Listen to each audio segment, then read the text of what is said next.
What's poppin' T Squad? It's me, Keisha, and I am here with a Love and Hip Hop Couples Retreat Season 1, Episode 4 review. Alright, you guys. So, on the episode, we start off with Yandy. She gets Mandy's scary ass to get in the pool. Like, I would never think a man like Mendices would, well, yes, I could, would be so scared to get in a pool of water. Like, he was scared to even just stand there. He was standing there like this, looking like a little wounded bird. The shit was funny. I just need for Mendici to do something else with his hair. I'm not really loving this fro that he got going on. Is giving me very much Jesse Jackson 1980s. I'm really not feeling it. Like, I need for him to do something else. Just keep a fucking hat on. So Michael Blackson ends up joining Rashida and Kirk as they're sitting at the table, and he says that he is not changing his mind on this goddamn contract. He still want to fuck hoes. Like, fuck what Rada is talking about. So he also says that he's going to light everybody up at his little comedy show later on that night.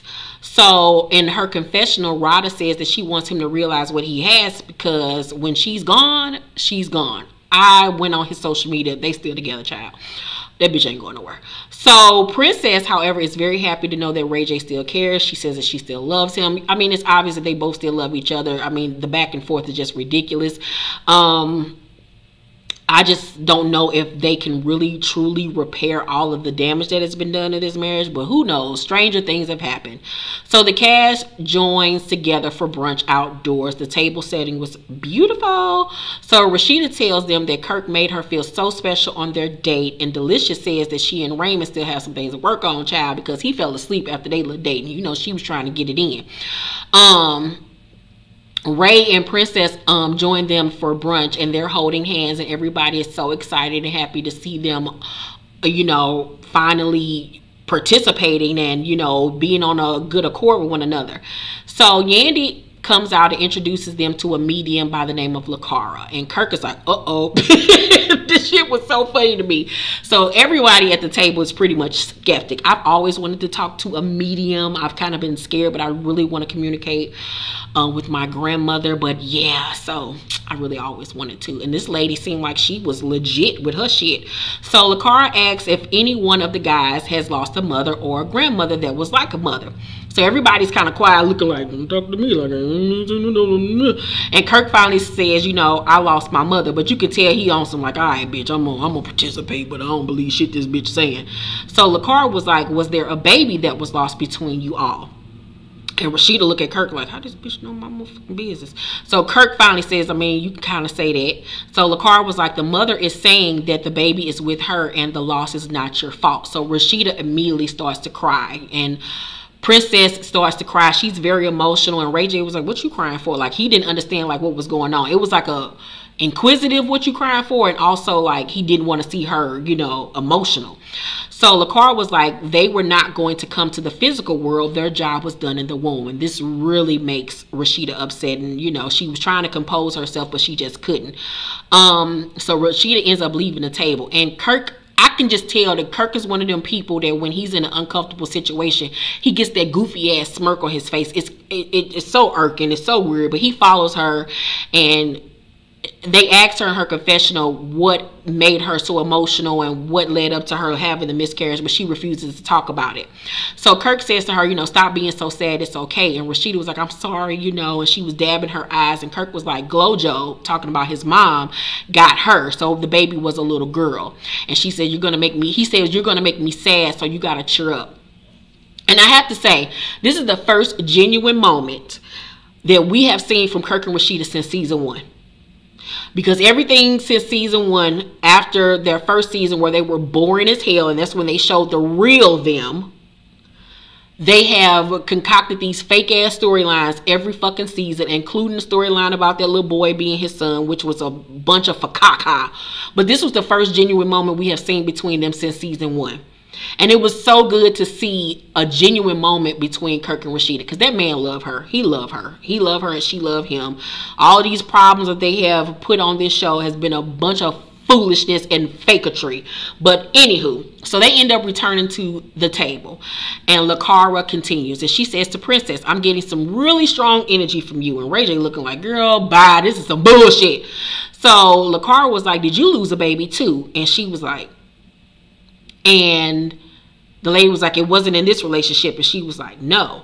So Ray J looking like, what the fuck is, huh? So LaCar was like, you weren't supposed to have a baby with him, talking about the man that she was dating at the time. So Princess says in her confessional that she got pregnant and she lost the baby soon after, and she's very happy that she didn't have a baby with that man, and that she never even told Ray J about it because she just blocked it out of her mind.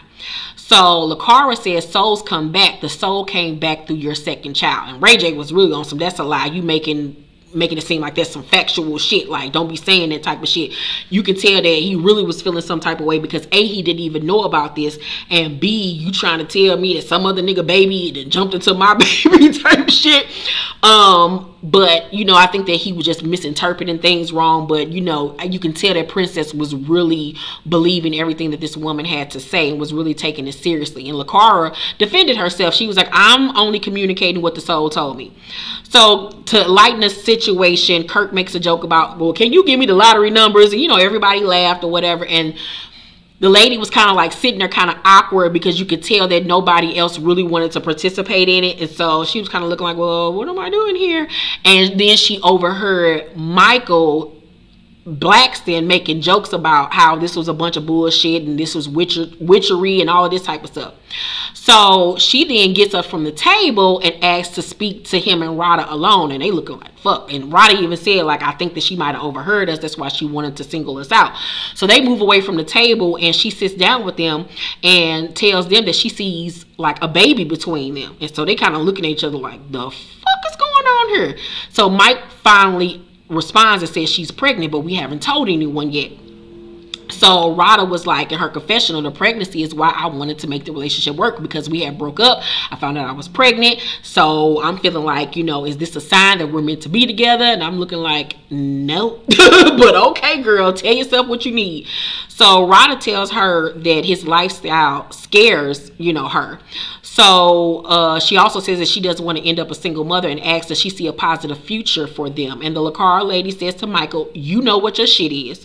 If you get it together, things will go to a whole other stratosphere for you. But it's basically all up to Michael. But he's already said he's not going to stop fucking other bitches. So that's on that. So Rada says, you know, I didn't even believe you at first. And I was like, yeah, I sitting up there talking about this lady and she knew all your motherfucking business, bitch. Gotta watch what you say about folks. So, Raymond then meets with AJ privately, and he's caught off guard by this one-on-one conversation because he realizes that Delicious must have said something to her and he needs to find out like what in the hell is going on. So AJ was like, you know, I saw how comfortable Delicious is in her sexuality, and she's told us that the intimacy is lacking in your relationship. So she asks, is his libido lacking because of, you know, finances or kids or whatever? So Raymond was like, Delicious has OCD. I get frustrated because she says I need a 1 minute she like I need a bed or a couch for the house. I get it. It looks great. Days later it's moved around, then moved out of the house and something else is there. And AJ was like, what does that have to do with the sexual relationship between y'all? And I was a little bit confused myself, like, huh?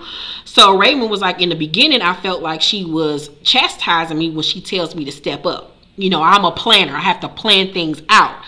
And so AJ was like, you know, remember spontaneity though. Like a woman needs that. And I agree. Like we as women want to be just grabbed and thrust and put up against the wall and those types of things. But I also, like I said on the last review, is that Delicious has to learn that there is more to relationship than sex, darling. I feel like she feels like that might be her only attribute that she has to give to him outside of her being cute and being able to fuck and knowing to sing. Like really else, what else does she really bring to the table probably? But she's dating a man that seems like he's older, he's settled, like he ain't for all that fucking all goddamn day shit. It's much more to do in life. So,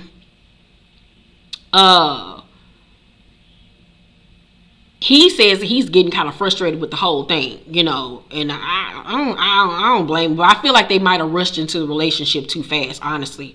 So at the comedy show, Yandy come down looking like Mrs. Claus. I don't know where in the fuck she was going. She looked a mess. Ray J is drunk. Him and Kirk talked one-on-one at the bar, and Kirk asked him, has he brought up the fact that, you know, he found their lingerie in Princess's purse. And he was like, nah, I ain't brought it up. You think I should? And Kirk was like, nah, y'all good right now. Leave it the fuck alone. I bet it's gonna be a situation where he gonna bring the shit up and he gonna find out that she bought it for him. Ugh. So Kirk says, you know, leave it alone and y'all in a good place. But Ray J was like, I'm gonna ask. He like, nigga, don't ask. So Ray J then says to him, I'm telling you, it's the nigga out there trying to fuck on my wife. She also says she only wanted to have kids with me, and maybe she could have my eggs and freeze them. So Kirk looking like, bitch, you can't freeze eggs from a man. Like, that ain't how that work. But he drunk, so he's like, I'm just gonna let this nigga live.